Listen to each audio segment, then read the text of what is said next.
Hello साथियों, जय हिंद। कैसे हैं आप सब? उम्मीद करते हैं बढ़िया होंगे, शानदार होंगे। आपकी पढ़ाई बहुत ही जबरदस्त तरीके से चल रही होगी। दोस्तों, स्वागत है आप सभी का आपके अपने channel let's sign our future पे। दोस्तों, आज हम कराने वाले हैं रीजनिंग में सीटिंग अरेंजमेंट। दोस्तों, बैठक व्यवस्था। हमने देखा दोस्तों, जो रेलवे के जो पेपर हो रहे हैं ग्रुप डी के, उसमें अभी तक 6 शिफ्ट हुई हैं 2 दिनों में, 17 और 18 तारीख को। उसमें 6 शिफ्टों में कम से कम हर शिफ्ट में 4 से 5 क्वेश्चन सीटिंग अरेंजमेंट के आ रहे हैं। तो आज उसी पे हम प्रश्न कराने वाले हैं। कैसे उसको हम आसानी से बनाएंगे, हम देखेंगे किस टाइप के प्रश्न पूछते हैं, उसमें ये भी देखेंगे। दोस्तों, अगर सीटिंग अरेंजमेंट की बात करें तो एक तो पूछता है लाइन पे आधारित, दोस्तों लाइन पे। दूसरा अगर बात करें तो सर्किल या फिर स्क्वायर, दोस्तों ये पूछता है। और जो भी टाइप के प्रश्न आते हैं सब कराने वाले हैं। तो देखते हैं कैसे प्रश्न आते हैं। सबसे पहले हम बात करेंगे लाइन की। उससे पहले जान लेते हैं जहां पर प्रश्न में जो आएगा, जहां से जो आएगा प्रश्न में, जो का प्रयोग हम बाद के लिए करेंगे, बाद वाले के लिए। और जहां पर दोस्तों आर और आता है, तो और का प्रयोग हम करने वाले हैं पहले वाले के लिए।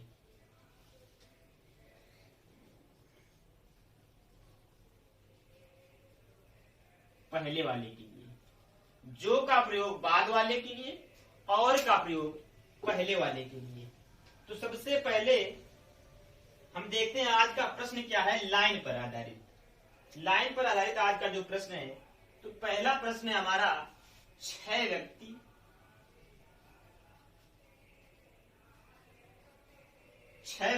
P Q R S T U, P Q R S T और यू, दोनों कतारों में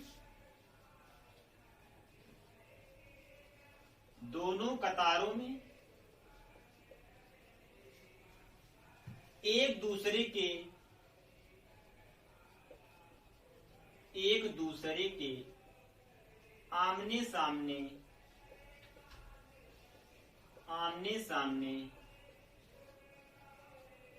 मुख करके बैठे हुए हैं। प्रत्येक कतार में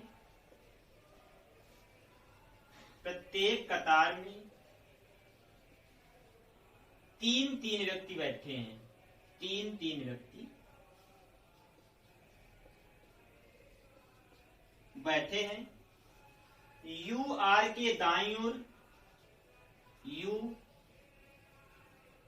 आर के दाईं ओर दूसरा है।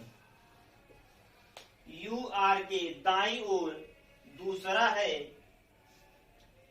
पी कतार में सबसे अंतिम है। पी कतार में सबसे अंतिम है। टी क्यू का पड़ोसी है। टी क्यू का पड़ोसी है। आर क्यू के सामने है।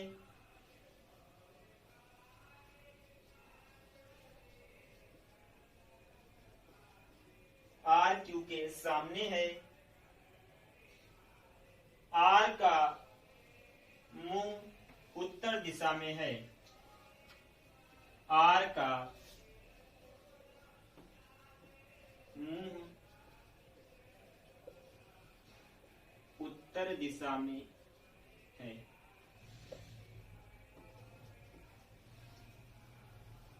ये दोस्तों हमारा प्रश्न है।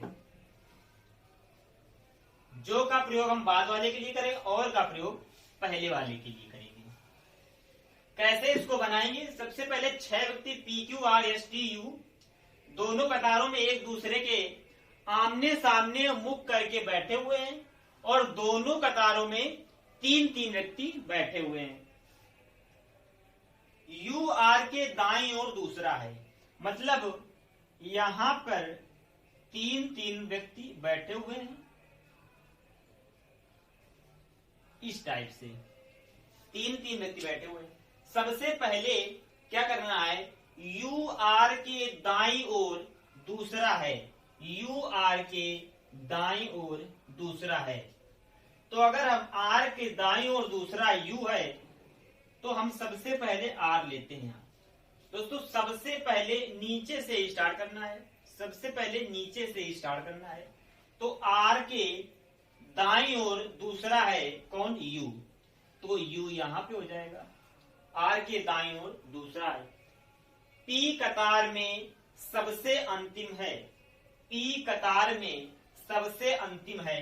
अगर पी कतार में सबसे अंतिम है तो यहां पर तो हो नहीं सकता, यहां पर तो हो नहीं सकता, क्योंकि यहां पर आर और यू बैठे हुए हैं, आर और यू बैठे हुए हैं। पी कतार में सबसे अंतिम है, टी क्यू का पड़ोसी है, टी क्यू का पड़ोसी है।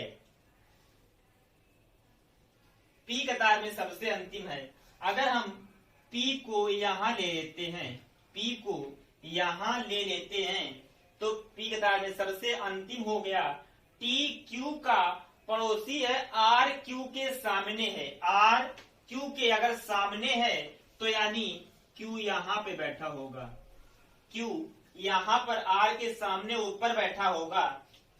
आर का मुख उत्तर दिशा में है, आर का मुख भी उत्तर दिशा में है और टी क्यू का पड़ोसी है, टी क्यू का पड़ोसी है, यानी टी यहां पर होगा, टी यहां पर होगा।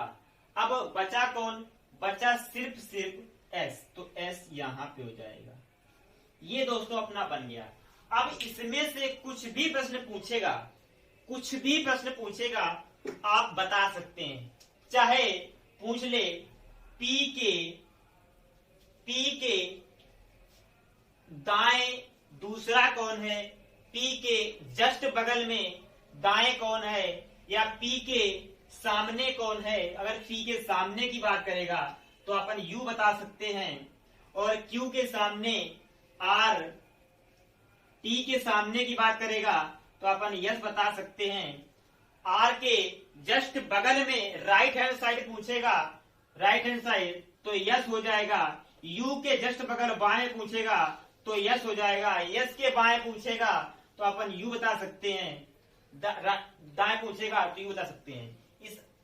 इस टाइप से हमें प्रश्न बनाना है। अब ये हमारा डायग्राम बन गया अपना। अब इसमें से कोई भी प्रश्न पूछ ले, कुछ भी पूछ ले, अगर अपन डायग्राम बना लेते हैं तो कुछ भी पूछे आप उसका आसानी से उत्तर दे सकते हैं। तो उम्मीद करते हैं बहुत ही शानदार तरीके से समझ में आया होगा, बहुत ही जबरदस्त तरीके से समझ में आ गया होगा। दोस्तों अगर आप चैनल पे नए हैं तो चैनल पे सबसे पहले चैनल को सब्सक्राइब जरूर कर लेना और अपने सारे दोस्तों के पास इसको शेयर कर देना, ताकि जिन भाइयों का अभी आगे ग्रुप डी का आगे वाले फेस में जिनका भी एग्जाम लगा हुआ है वो आसानी से 4 से 5 क्वेश्चन बना सकें जो सीटिंग अरेंजमेंट से आने वाले हैं। देखते हैं आगे प्रश्न क्या है।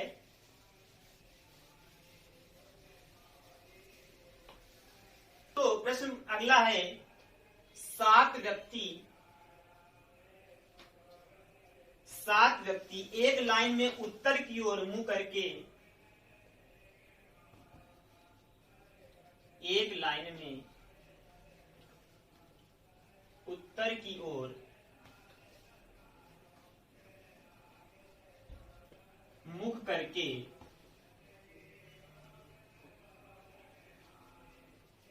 खड़े हुए हैं। 7 व्यक्ति एक लाइन में उत्तर की ओर मुख करके खड़े हुए हैं। फरहान इंद्र के ठीक दाएं है, फरहान इंद्र के ठीक दाएं है। चमन विकास और दया का पड़ोसी है। चमन विकास और दया का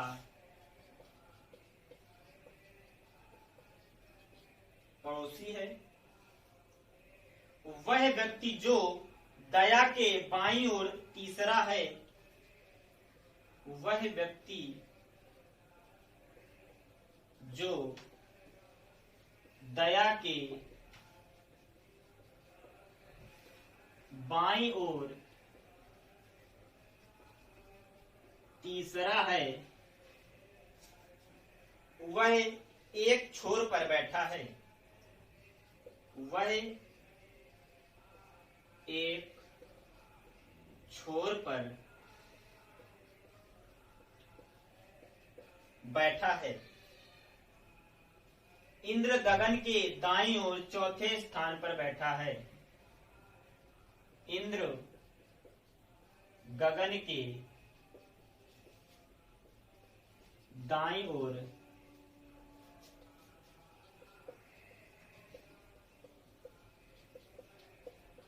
चौथे स्थान पर बैठा है। ये अपना अगला प्रश्न है। 7 व्यक्ति एक लाइन में उत्तर की ओर मुख करके खड़े हुए हैं और फरहान इंद्र के ठीक दाएं है। चमन विकास और दया का पड़ोसी है। वह व्यक्ति जो दया के बाईं ओर तीसरा है, वह एक छोर पर बैठा है। इंद्र गगन के दाईं ओर चौथे स्थान पर बैठा है। ये प्रश्न है दोस्तों। इसका हम डायग्राम बनाएंगे। इसमें हमने पूछा कुछ नहीं है, सिर्फ अपन डायग्राम बनाना सीखेंगे और उसमें से जो भी प्रश्न पूछेगा सारे आप बताने वाले। कुछ भी जब आप डायग्राम बना लेंगे तो उसमें से कुछ भी पूछ ले, किसके कौन बाईं ओर, किसके बीच में कितने व्यक्ति बैठे हुए हैं, कुछ भी पूछ ले, अपन सिर्फ डायग्राम बनाना सीखेंगे। तो शुरू करते हैं प्रश्न।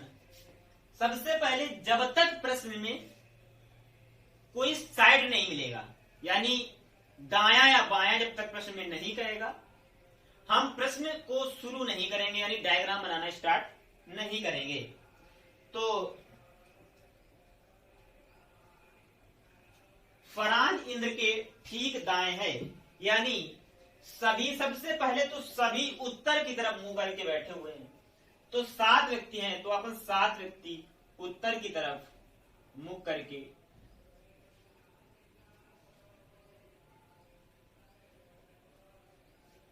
खड़े कर लेते हैं। ये अपन 7 व्यक्ति हैं, उत्तर की तरफ सभी मुख खड़े किए हुए हैं एक लाइन में। तो जब सभी उत्तर की तरफ यानी सभी ऊपर की तरफ, तो अब आगे शुरू करते हैं। फरहान इंद्र के ठीक दाएं है। फरहान इंद्र के ठीक दाएं है। तो अगर हम फरहान को कहीं भी बिठा लें, अगर हम फरहान को यहां पे बिठाते हैं, फरहान को यहां पर बिठाते हैं,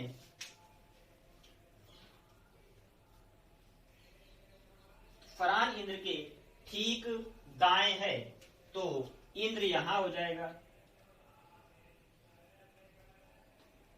इंद्र यहां हो जाएगा। जब अच्छा, तो फरहान इंद्र के ठीक दाएं है, तो इंद्र यहां पे हो जाएगा।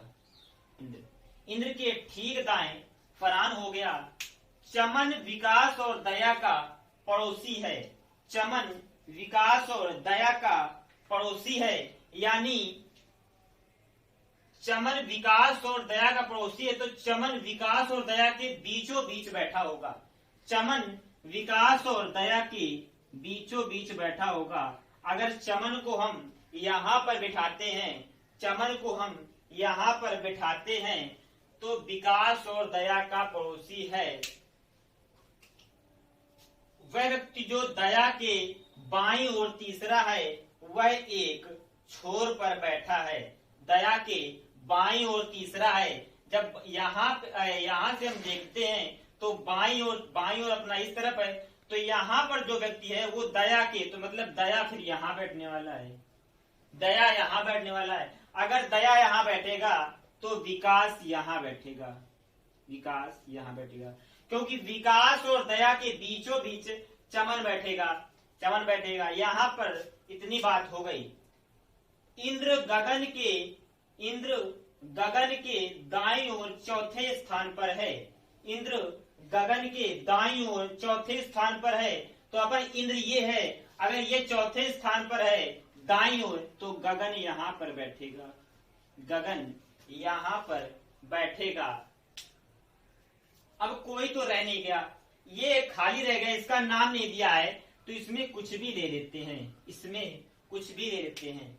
अब कुछ भी इस डायग्राम से पूछे, कुछ भी पूछे, कोई भी प्रश्न पूछे, गगन से, गगन के दाईं ओर तीसरे स्थान पर कौन है? दया। विकास के जस्ट बाईं ओर कौन है? तो गगन। चमन के बाईं ओर दूसरा कौन है? तो गगन।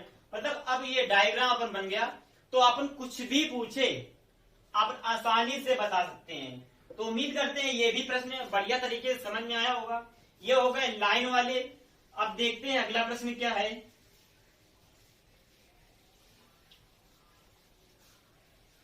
दोस्तों, कोई भी सीटिंग अरेंजमेंट का क्वेश्चन करने से पहले उसको इत्मीनान के साथ पढ़ना है, उसके बाद उसको करना है। और देखते हैं, एक प्रश्न और देख लेते हैं इसी का, लाइन का तीसरा। PQRST एक पंक्ति में कुछ इस प्रकार बैठे हैं। PQRST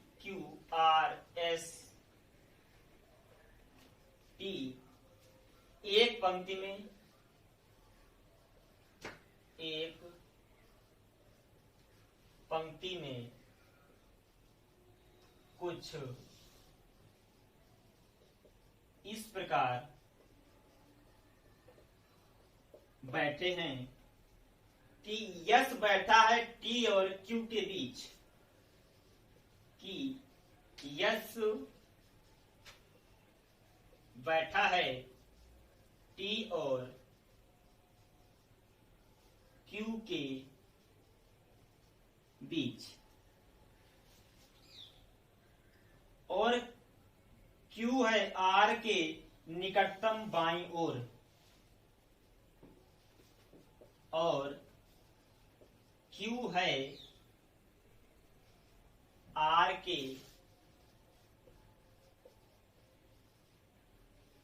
निकटतम बाईं ओर, निकटतम बाईं ओर। पी है टी के निकटतम बाईं ओर, पी है टी के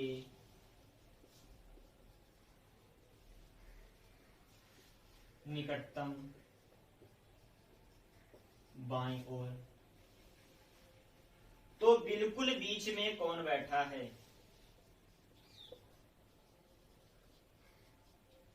तो बिल्कुल बीच में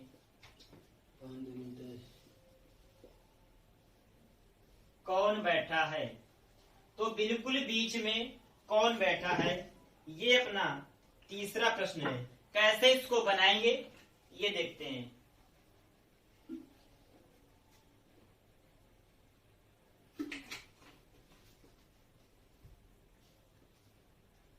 दोस्तों, इस प्रश्न में क्या है खास बात, कोई भी दिशा नहीं दी हुई है कि किस तरफ मुख करके बैठे हुए हैं। जब किसी भी प्रश्न में सीटिंग अरेंजमेंट का प्रश्न हो और उसमें दिशा ना दी हुई हो, तो अपने आप उत्तर दिशा की ओर मुख करके बिठाएंगे, उत्तर दिशा की ओर। वो क्यों बिठाएंगे? उससे अपन आसानी होने वाली है। जैसे हमने उत्तर की तरफ मुंह करके बिठाया, तो इससे आसानी क्या होगी, जो सीटिंग अरेंजमेंट के प्रश्न होते हैं उसमें जो व्यक्ति बैठे होते हैं उनका दायां और बायां सेम अपना दायां बायां होता है, सेम अपना दायां बायां होता है। तो अगर हम किसी अदर डायरेक्शन में बिठा दें, मान लिया हमने पश्चिम की तरफ बिठाया, पश्चिम की तरफ बिठाया। तो आप जब प्रश्न करेंगे तो खुद को इस प्रश्न की बात ही ढालने की कोशिश करेंगे। मतलब अगर वो प्रश्न में इस तरफ बैठा है, अगर उसकी जगह हम होते तो किस तरफ हमारा दाया होता या बाया होता। इसलिए सबसे पहले क्या करेंगे, जिस प्रश्न में उसकी साइड मतलब डायरेक्शन ना दिया हो, उसका दिशा ना दी हुई हो, तो हम उत्तर की तरफ बिठाएंगे। उत्तर की तरफ बिठाने में फायदा क्या है, जैसे हम इस तरह खड़े हुए हैं तो जो अपना राइट है वही इसका, यानी इस तरफ इसका राइट, इस तरफ इसका राइट, इस तरफ इसका राइट, और इस तरफ इसका और इस तरफ इसका। इससे ये फायदा हो जाता है। तो जिसमें भी दिशा ना दी हुई हो उसमें उसको उत्तर दिशा की तरफ बिठा देंगे। सबसे पहले ये करना है। अब देखते हैं प्रश्न क्या है। P Q R S T एक पंक्ति में कुछ इस प्रकार बैठे हैं कि यस बैठा है टी और क्यू के बीच, कि यस बैठा है टी और क्यू के बीच।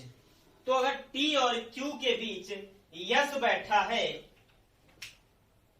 और क्यू है आर के निकटतम बाईं ओर, पी है टी के निकटतम बाईं ओर, तो बिल्कुल बीच में कौन बैठा है। तो सबसे पहले प्रश्न कहां से शुरू करेंगे, यस बैठा है टी और क्यू के बीच। तो अगर हम कहीं से भी शुरू करेंगे तो मान लिया हमने टी और क्यू को, अगर हमने टी यहां माना, तो फिर क्यू को यहां मानना पड़ेगा। अगर यहां से नहीं बिठाना है, मान लिया हमें किनारे से बिठाना है, तो यस बैठा है टी और क्यू के बीच। तो अगर टी यहां लिया तो क्यू यहां लेना पड़ेगा, तो यस यहां लेना पड़ेगा। यानी अब टी और क्यू के बीचों बीच यस बैठ गया, और क्यू है आर के निकटतम बाईं ओर, और क्यू है आर के निकटतम बाईं ओर, मतलब आर यहां पे रहेगा तभी ये बाईं ओर निकटतम क्यू हो गया। क्यू है आर के निकटतम बाईं ओर, यहां तक प्रश्न अपना बन गया। पी है टी के निकटतम बाईं ओर, मतलब ये यहां नहीं होगा, यहां व्यक्ति बैठा होगा एक, यहां पर है पी, टी के निकटतम बाईं ओर पी हो जाता है। तो बिल्कुल अब सभी के सभी बिल्कुल सही जगह बैठ गए, अपना क्वेश्चन बन गया। अब कुछ भी पूछ ले, अब इसने पूछा क्या है, तो बिल्कुल बीचों बीच कौन बैठा है, बिल्कुल बीचों की बात करें, बिल्कुल बीचों बीच की, तो यहाँ पर यस बिल्कुल बीचों बीच बैठा है। और कुछ भी पूछे इसमें से, मान लिया पूछ लिया टी के दाएं दिशा में दूसरे स्थान पर कौन बैठा है, टी के दाएं दिशा में दूसरे स्थान पर कौन बैठा है, तो दूसरा स्थान ये, तो क्यू बैठा है। पूछ लिया आर के बाईं ओर तीसरे स्थान पर कौन बैठा है, आर ये है, यहां से बाईं ओर 1 2 3 टी हो जाएगा। मतलब आप जब डायग्राम बन जाएगा तो कुछ भी उससे पूछ ले, कोई भी प्रश्न पूछ ले, उसमें आपको बताने में कोई भी दिक्कत नहीं होने वाली है। उम्मीद करते हैं बढ़िया से समझ में आया होगा। अब ये तो हो गई बात लाइन पर, अब देखते हैं सर्किल के कैसे प्रश्न पूछता है। सर्किल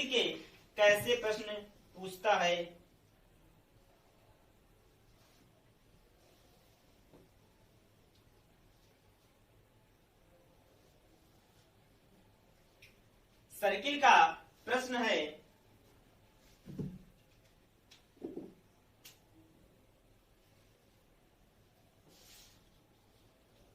अभी तक चल रहे थे लाइन पे, अब सर्किल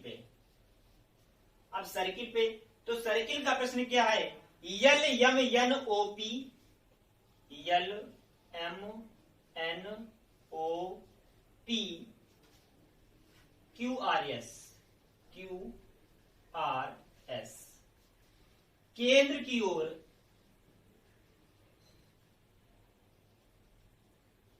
केंद्र की ओर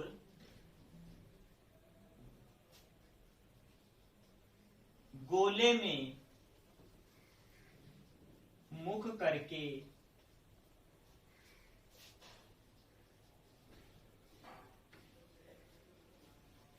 बैठे हुए हैं। पी एम के बाएं तीसरा है। पी एम के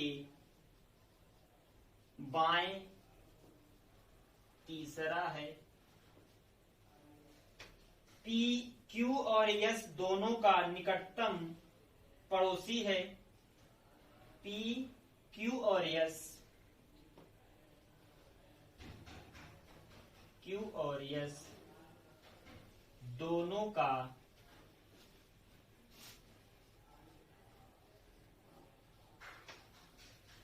निकटतम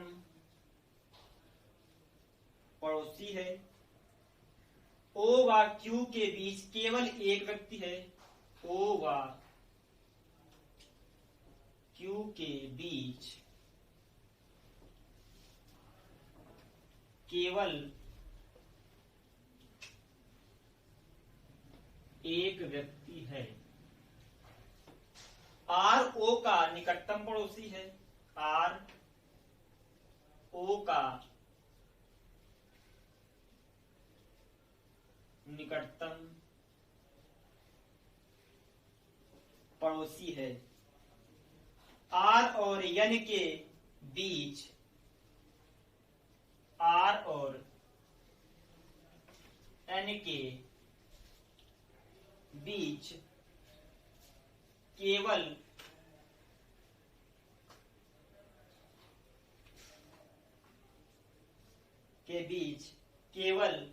एक व्यक्ति है।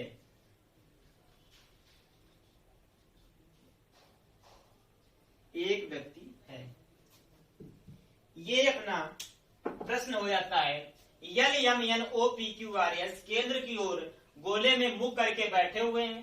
पी एम के बाएं तीसरा है। पी क्यू और एस दोनों का निकटतम पड़ोसी है। ओ व क्यू के बीच केवल एक व्यक्ति है। आर ओ का निकटतम पड़ोसी है। आर और एन के बीच केवल एक व्यक्ति बैठा हुआ है। अभी तक हमने पढ़ा लाइन। अब आया सर्किल। सर्किल में दोस्तों हमने एक बना लिया सर्किल। ध्यान से समझना है। हमने बनाया सर्किल। सबसे पहले देखना है कि उसमें कितने व्यक्ति बैठे हुए हैं। कितने व्यक्ति बैठे हुए हैं?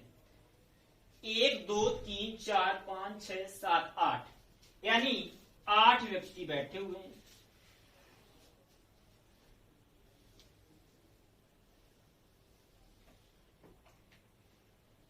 सभी लोग केंद्र की ओर मुख करके बैठे हुए हैं। 8 व्यक्ति, ये अपने 8 व्यक्ति हो गए। इसमें सबसे पहले करना क्या है? सबसे पहले दोस्तों इसमें करना क्या है कि हम कहीं से भी शुरू करें, कहीं से भी शुरू करें। जब तक प्रश्न में दायां या बायां नहीं बोलेगा, जब तक प्रश्न में दायां या बायां नहीं बोलेगा, हम प्रश्न शुरू नहीं करेंगे। उससे पहले करना क्या है, एक साइड सर्किल में जितने भी व्यक्ति बैठे हुए हैं उसमें से एक साइड अपन को इंगित कर लेना है। मतलब एक साइड में चिन्ह लगा लेना है, राइट साइड में या लेफ्ट साइड में। तो अगर यहां पर सभी लोग केंद्र की ओर मुख करके बैठे हुए हैं इस तरफ को, तो राइट साइड इसका ये रहा होगा, इसका राइट साइड ये रहा होगा, इसका ये रहा होगा, इसका ये और इसका ये, इसका ये, इसका ये सभी के राइट साइड हैं। जिस तरफ हमने कोई भी मार्क नहीं किया है उस तरफ उसका लेफ्ट साइड है। इससे आसानी ये होने वाली है कि हमें ये पता है कि जितने भी व्यक्ति बैठे हैं सभी का राइट साइड इस तरफ है जिस तरफ हमने पॉइंट रखा है। ये बात यहां तक। और एक चीज और क्या याद रखनी है कि जब प्रश्न में सम या विषम, यानी इसमें 8 व्यक्ति दिए हैं, किसी में 7 भी देगा, तो सम वाले भी पूछेगा और विषम वाले भी पूछेगा। सम वाले भी पूछेगा, विषम वाले भी पूछेगा। अगर दोस्तों सब पूछता है, यानी किसी में 4 बैठे हैं या फिर 6 बैठे हैं, 8 बैठे हैं, 10 बैठे हैं, अगर ऐसे पूछता है सम में, तो इसमें एक बात सम में क्या होती है कि सम में हम आमने सामने के व्यक्ति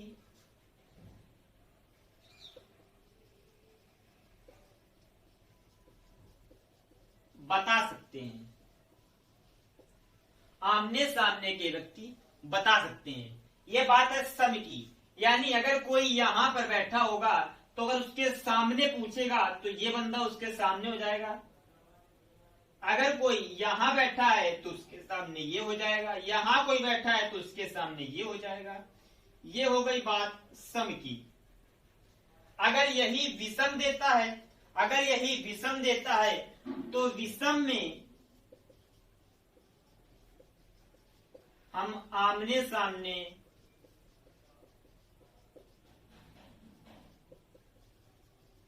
के व्यक्ति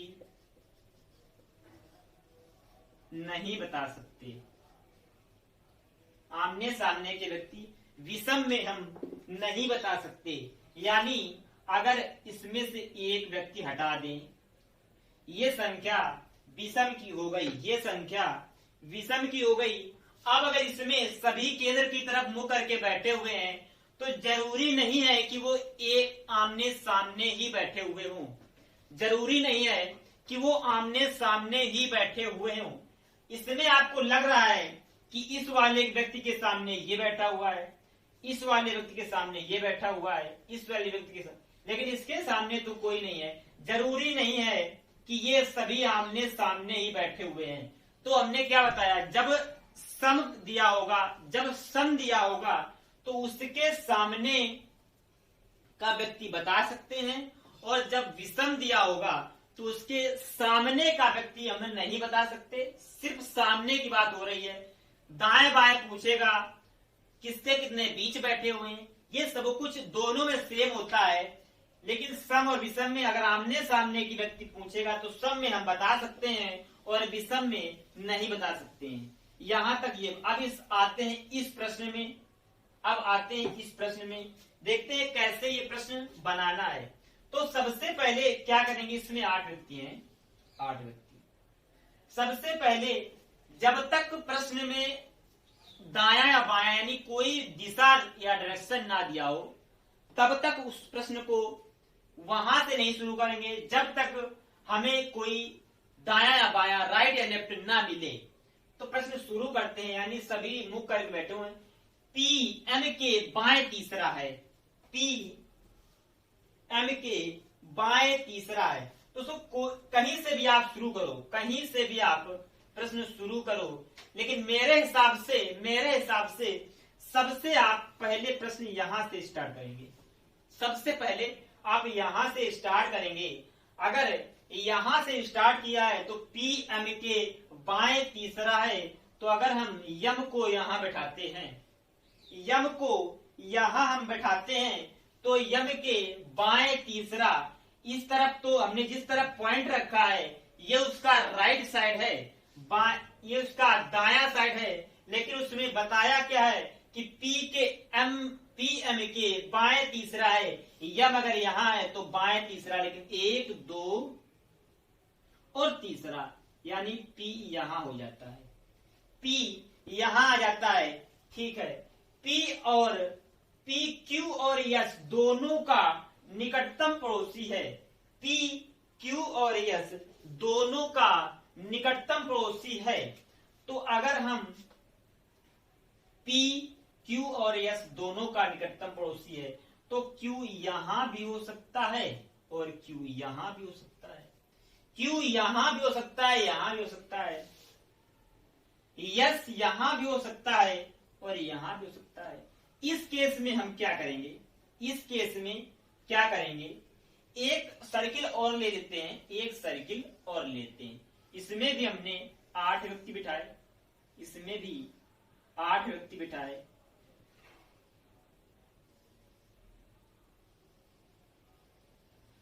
इसमें भी हमने 8 व्यक्ति बिठा दिए। और पहला हमारा क्या है, कि यहां पर ये डायरेक्शन इसकी हो गई, इसमें जब हमने दो सर्किल बनाए, तो क्या दोनों सर्किल डायग्राम पूरा होने पर सही होंगे? नहीं होंगे। इन दोनों में सिर्फ एक ही डायग्राम सही होगा, एक ही सही होगा, एक गलत हो जाएगा। वो हमने दो बनाए क्यों हैं? क्योंकि P, Q और S दोनों का निकटतम पड़ोसी है, तो इसमें दो पॉसिबिलिटी हो जाती हैं कि यहां पर भी Q हो सकता है और Q यहां पर भी हो सकता है। इसलिए दो रख के देख लेते हैं, अभी मालूम चल जाएगा कौन सही है कौन गलत। तो हमने सबसे पहले यम यहां लिया है, तो इसके बाएं P यहां पे लिया है, P यहां पर लिया है। P और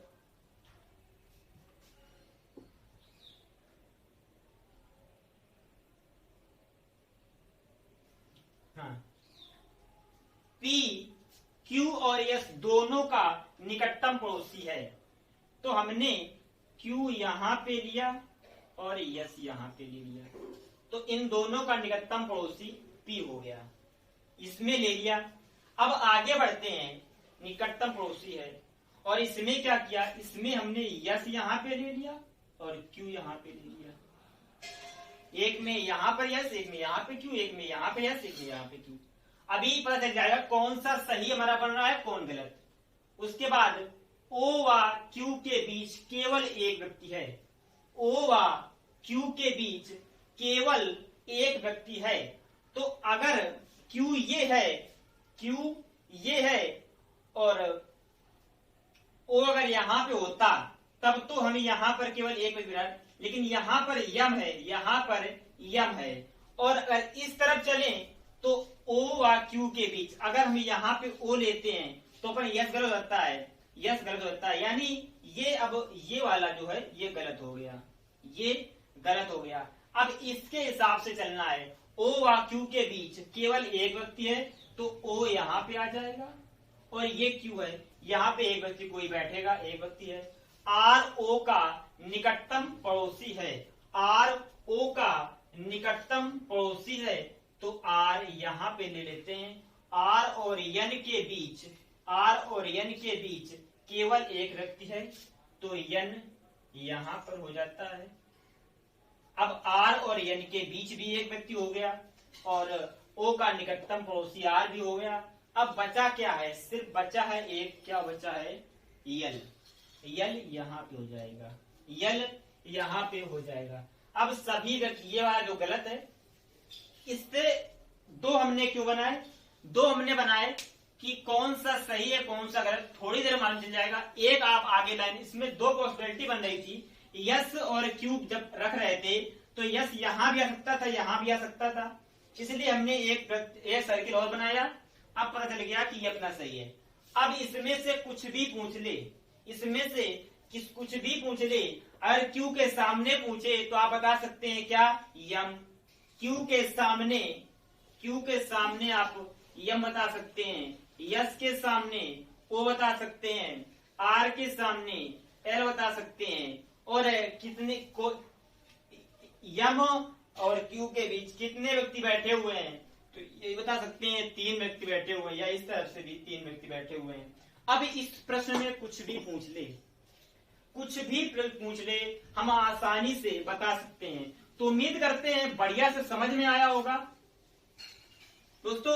इसी प्रकार से बनाना है और जैसे हमने बताया कि कहां से शुरू करना है, क्या करना है, उसी हिसाब से आप बनाएंगे तो बिल्कुल आसानी से आप बना लेंगे। बिल्कुल आप इत्मीनान के साथ पढ़ना है और देखते हैं आगे प्रश्न क्या है।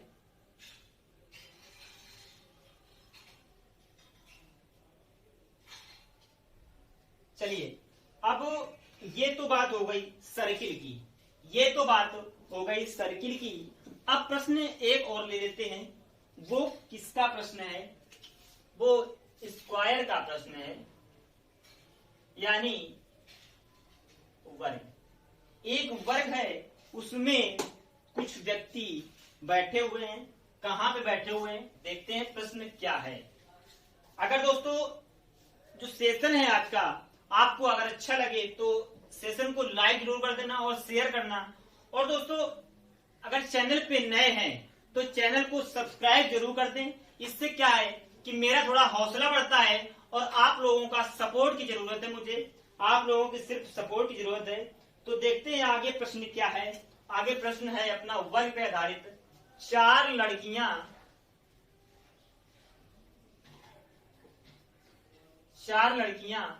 व चार लड़के, चार लड़कियां व चार लड़के एक वर्गाकार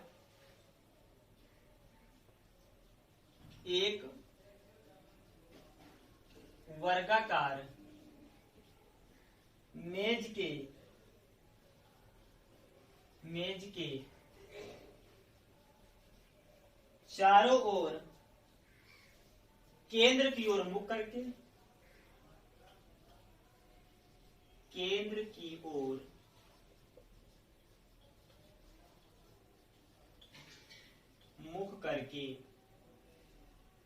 बैठे हैं।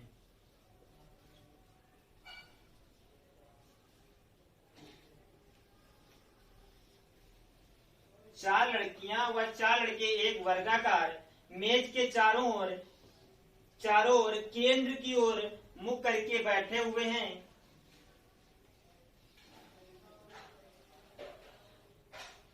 और इस प्रकार बैठे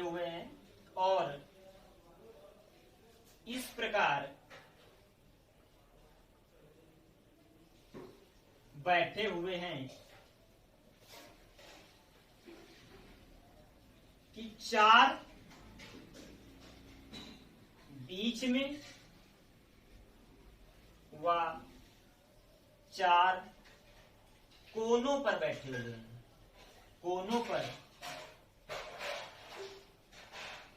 बैठे हुए हैं। मधु की स्थिति उषा के ठीक सामने विकर्ण रूप में है। मधु की स्थिति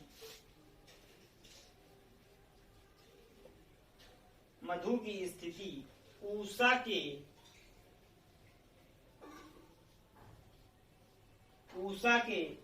ठीक सामने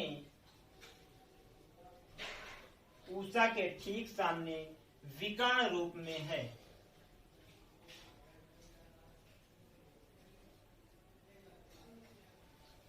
विकर्ण रूप में है जो गीता के दाएं है।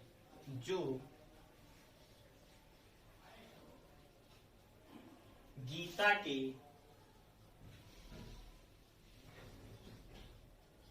दाएं है, जो गीता के दाएं है।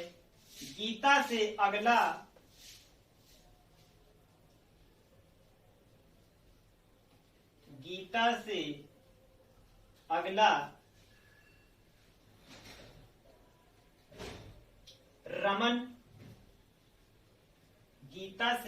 रमन गोपी के सामने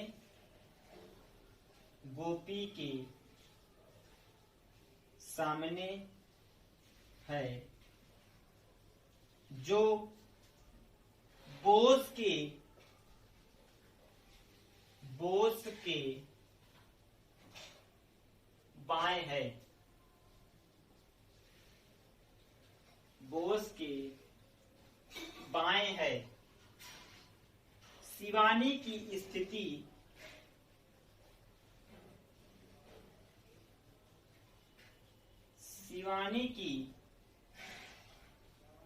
स्थिति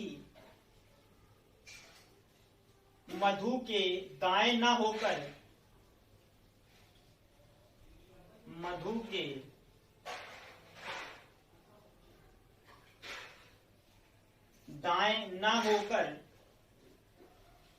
प्रेमा के सामने है।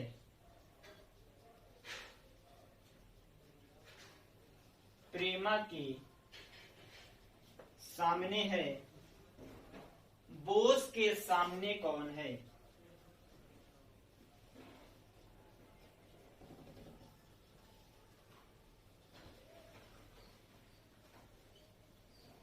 बोस के सामने कौन है?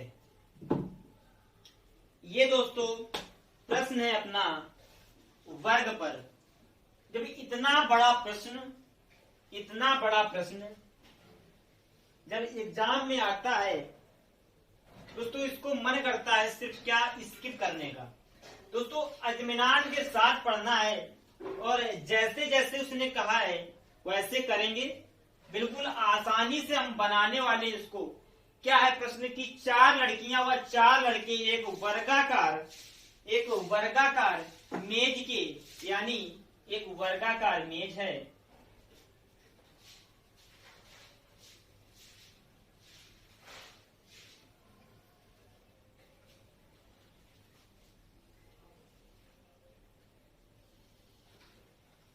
ये एक वर्गाकार मेज है। सभी जो व्यक्ति हैं या लड़कियां व लड़के जो हैं सभी केंद्र की ओर मुख करके बैठे हुए हैं। और क्या कहा, इस प्रकार बैठे हुए हैं कि 4 बीच में व 4 कोनों पर बैठे हुए हैं, यानी एक यहां पर, एक यहां पर और एक यहां, एक यहां और 4 बीच में। इस प्रकार बैठे हुए हैं।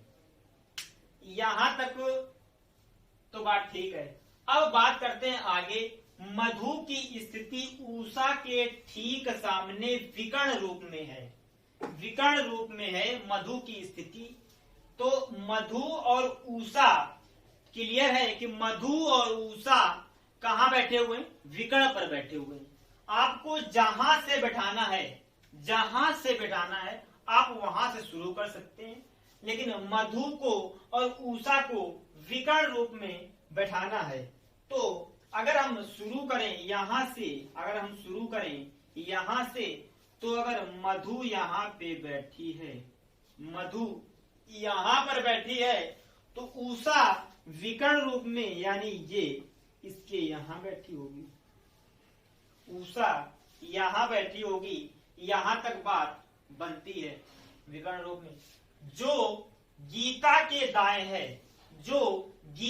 दाएं है, हमने बताया जो अब प्रश्न आता है जो गीता के दाएं है, तो इन दोनों में गीता कहां पर है? गीता कहां पर है ये कैसे जानेंगे कि इन दोनों में गीता कहां पर है? इन दोनों के बगल में। तो इसके लिए हमने बताया है कि जो का प्रयोग बाद वाले के लिए करेंगे। बाद वाले के लिए जो का प्रयोग हम बाद वाले के लिए करेंगे, मतलब बाद में कौन है? जो पहले हमारा प्रश्न, पहली जो हमारी लाइन है मधु और उषा, तो मधु पहले और उषा बाद में है। तो बाद में कौन है? उषा। तो जो का प्रयोग हम उषा के साथ करेंगे। तो जो गीता के दाएं है, तो गीता के दाएं कौन है? उषा। तो गीता यहाँ पर हो जाती है, गीता यहाँ पर, गीता के दाएं उषा हो गई, क्योंकि गीता केंद्र की ओर मुख है, तो इस तरफ उसका दायां होगा, तो यहाँ पर गीता हो जाती है। तो गीता से अगला रमन गोपी के सामने है। गीता से अगला, तो गीता से अगला अगर यहाँ पे हम देखें तो यहाँ पर तो उषा है, यानी इस तरफ अगला हो जाएगा। तो इस तरफ जो गीता से अगला रमन यहाँ पर है, तो रमन गोपी के सामने है, तो यहाँ पर सामने यानी गोपी इस कॉर्नर पे बैठा होगा। गोपी इस कॉर्नर पे बैठा होगा, गोपी के सामने है। जो बोस के बाएं है, तो इसमें जो का प्रयोग बाद वाले के लिए करेंगे। तो रमन पहले और गोपी बाद में है। तो गोपी के साथ बोस को लाएंगे, रमन के साथ नहीं, गोपी के साथ बोस को लाएंगे। तो बोस है कहाँ पे? बोस के बाएं है कौन? बोस के बाएं है गोपी। बोस के बाएं है गोपी। तो अगर हम इस तरफ को मुंह करके बैठे हुए हैं तो बोस यहाँ पे आएगा, बोस के बाएं गोपी हो जाएगा, बोस के बाएं। शिवानी की स्थिति मधु के दाएं ना होकर प्रेमा के सामने है। मधु के दाएं ना होकर प्रेमा के सामने है शिवानी की स्थिति। अगर मधु के दाएं देखें तो यहाँ पर शिवानी यहाँ पर ना होकर शिवानी यहाँ पर आएगी। क्यों? उसने साफ कहा है कि मधु के दाएं नहीं है। अगर मधु यहाँ पर शिवानी को बैठाएंगे तो ये मधु के दाएं हो जाएगा, तो शिवानी यहाँ, तो शिवानी के जस्ट सामने क्या बोला है? प्रेमा। अब सभी व्यक्ति आठों के आठ जो 4 लड़कियां व 4 लड़के बिल्कुल सही स्थिति में बैठ गए, बिल्कुल सही स्थिति में बैठ गए। अब कुछ भी पूछ ले, अब कुछ भी पूछ ले, हम आसानी से बता लेंगे। कुछ भी पूछ दे। पूछा इसमें क्या है? बोस के सामने कौन है? तो बोस के जस्ट सामने कौन है? बोस के सामने हो जाएगी गीता। बोस के सामने गीता और प्रेमा के सामने शिवानी, मधु के सामने उषा, रमन के सामने गोपी। मधु के दाएं पूछेगा तो प्रेमा, मधु के बाएं पूछेगा तो बोस।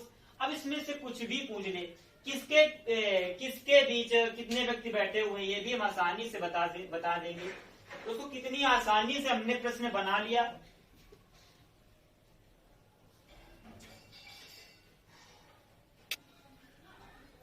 तो दोस्तों हमने देखा कितनी आसानी से हमने प्रश्न बनाए।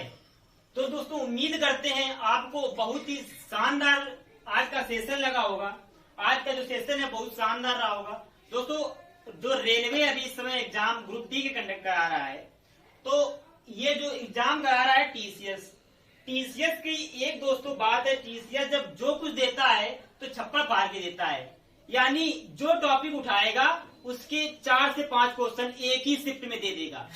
हमने देखा है कि सभी शिफ्ट में कम से कम 4 से 5 सर्किल पे या फिर लाइन पे या फिर स्क्वायर पे या फिर चतुर्भुज पे कैसे बिठाएगा, या फिर खेत के चारों ओर कम से कम 4 से 5 क्वेश्चन तो आ रहे हैं। तो रीजनिंग में दोस्तों अगर एक टॉपिक से कम 4 से 5 प्रश्न आ रहे हैं तो छप्पर फाड़ के हुआ। दोस्तों उम्मीद करते हैं बढ़िया से समझ में आया होगा, शानदार। अगर चैनल पे नए हैं तो चैनल को सब्सक्राइब जरूर कर लेना और सभी दोस्तों के पास शेयर कर देना, ताकि वो सभी दोस्त बिल्कुल आसानी से जो 4 से 5 क्वेश्चन आ रहे हैं बिल्कुल आसानी से बना सकें और कम से कम 4 से 5 नंबर